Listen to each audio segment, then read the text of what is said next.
Hi everyone, tonight's topic is about self-love and being at peace with oneself.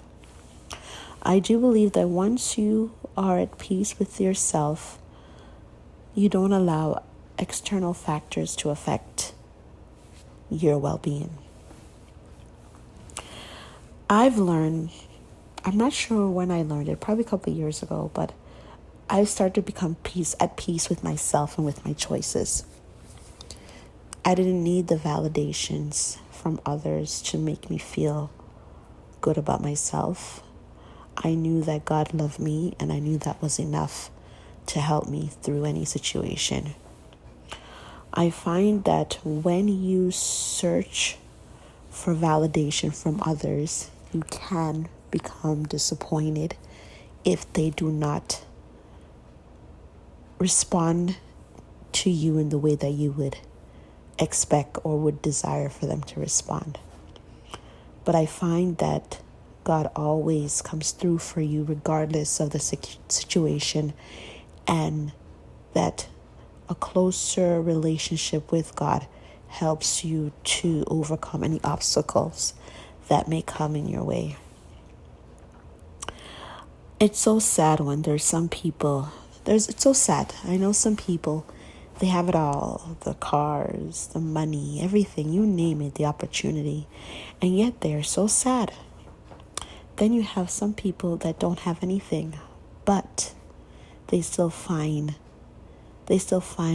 something to be thankful for and to be joyful for. And I think if you have the ability to be thankful or to be grateful for whatever you have, that helps you to position yourself for more. I've learned to give thanks more and worry less. My great-grandma, she lived to be 97, Miss May. She taught me that lesson. She taught me to be okay with what I have, and also to be thankful. And I learned from her how to just enjoy life, because at the end of the day, life is short, and we need to find ways to always enjoy ourselves. It is so sad that there are so many people that suffer from depression or even mental illness, and the reason why they suffer from depression or mental illness could be many reasons. One of them being that they're just not getting the approval that they seek from others. And the easiest way for you to be disappointed is to put your expectation in the hands of someone else. Granted, we all need people in our life. No man is an island. But at the same time, one should be content with one's life. And if you're not content, then one should be one must have the courage to do what they need to do to make their life better. But waiting for someone to come and help you, to push you to the next level, it's not going to happen. And if it does happen, sometimes it comes at a cost that is higher than you can handle. There are so many things that you can be doing with yourself than to be stressed out. Yet there's not many that realize how precious life is, or how precious the body is.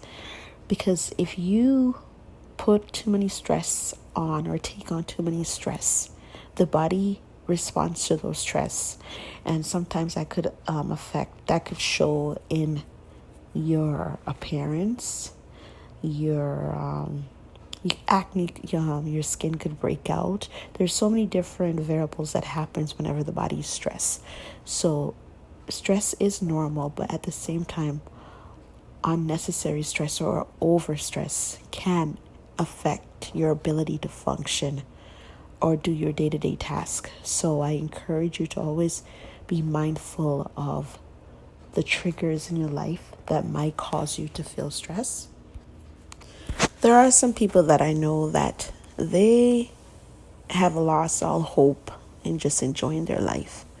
If they don't have a significant other or if they don't have a particular job, or if they don't live in a certain area, or if they don't have a certain weight, whatever that variable may be that they need, they're not able to function or even just enjoy their life until they get that variable.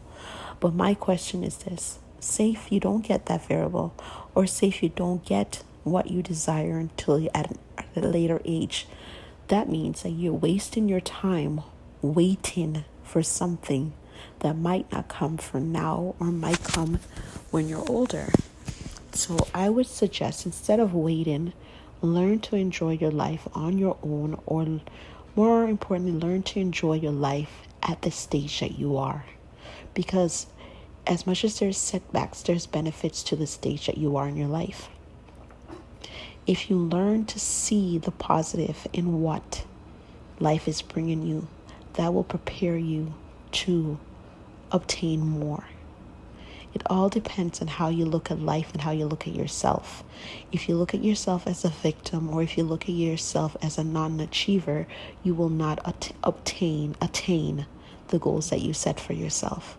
But if you see yourself as a conqueror, then you will attain your goals. You will be an overcomer. But it all comes down to the way you see yourself and the way you speak about yourself. Even if people talk down to you, or even if you've heard those negative comments about you growing up, whoever said it, that's in the past. You got to let the past be in the past and move on. You cannot, or you should not, allow the words that others spoke of you to affect who you are now as a person and who you will become in the future. We are only in charge of our own happiness, and we are in charge of how we react to what people do to us. So it's not what you think. It's not what other people think about you that matters. It's what you think about yourself, and how are you going to use whatever they throw at you to benefit you. You got to learn to celebrate you, celebrate your success, so celebrate the moments, celebrate the achievement, the accomplishments, celebrate the fact that you matter, that you are special. If nobody else told you that you're special, you have to tell yourself that. If nobody else gave you what you thought you deserved, then you have to give it to yourself. Always find a way to make yourself happy. Always find a way to make yourself at peace.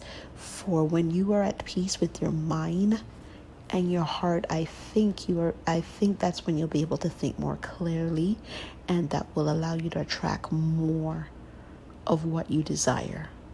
Because we are creative beings. We have it within us to create the life that we want. And sometimes what it requires is actually just being patient with ourselves and being honest and transparent with ourselves. The worst thing you can ever do to yourself is lie to yourself. To thine own self be true, regardless of what that truth is. Be true to yourself. Know your flaws. Know what you've done. But at the same time, those stuff do not affect or impact your future. You are not your past. One thing I've learned to do is to speak life into my life as well as into other people's life. Speak hope, speak joy, speak love, speak all those things that you want into your life. As a man thinketh, so is he, the Bible says. So if you think good thoughts about yourself, you will produce those good thoughts. You will start to see good things coming to you. You'll start to attract all the good energy. So if you ever feel like you're not at the level that you need to be, then you know what? You need to take some time to do some self-reflection, reposition yourself, and figure out what you can do to make it better for yourself. If you need help in figuring out what your next step should be, please contact me at lovetravelglow@gmail.com. That's at gmail.com. That is LOVETRAVELGLOW@gmail.com. You can also find me on Instagram at love_travel_glow. Thank you. Have a wonderful night.